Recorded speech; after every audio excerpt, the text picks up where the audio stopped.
Developing news overseas. The United States has closed its embassy in Ukraine's capital after the threat of a Russian invasion continues. The U.S. Secretary of State says he is not sure the Russians are sincere about wanting diplomacy. Some Russian troops have moved out of assembly areas near the Ukrainian border, but are not yet in position to launch an attack. Now, the U.S. says it does have some intelligence that President Putin has put his military commanders on alert to be ready to go in on Wednesday.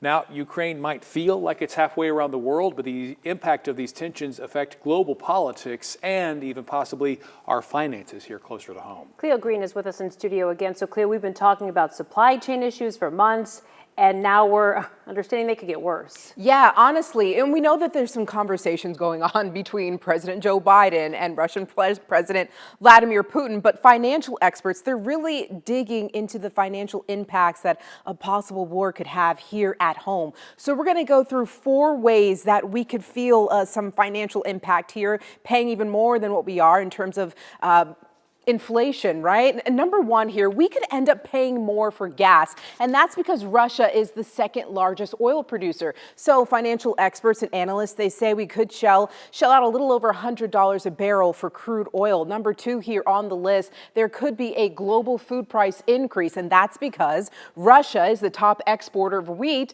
and Ukraine produces that wheat and the corn. Number 3 here on the list, another thing that could impact us here. Sorry if I can talk right this morning. Number 3, you might have to pay more in interest on your next loan.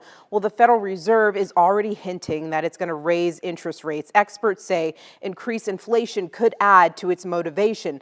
And last but not least here, you might take a hit to your stock portfolio. Markets fell Monday when the U.S. said it would close its embassy in Ukraine. Investors know that the world economy is connected to all of that here. Now, the White House tweeted yesterday that they spoke with President Zelensky here today to make clear that the U.S. would respond swiftly and decisively to any further Russian aggression against Ukraine. So we're really all just standing by to see what exactly is going to happen here. Kara, I'll send it to you.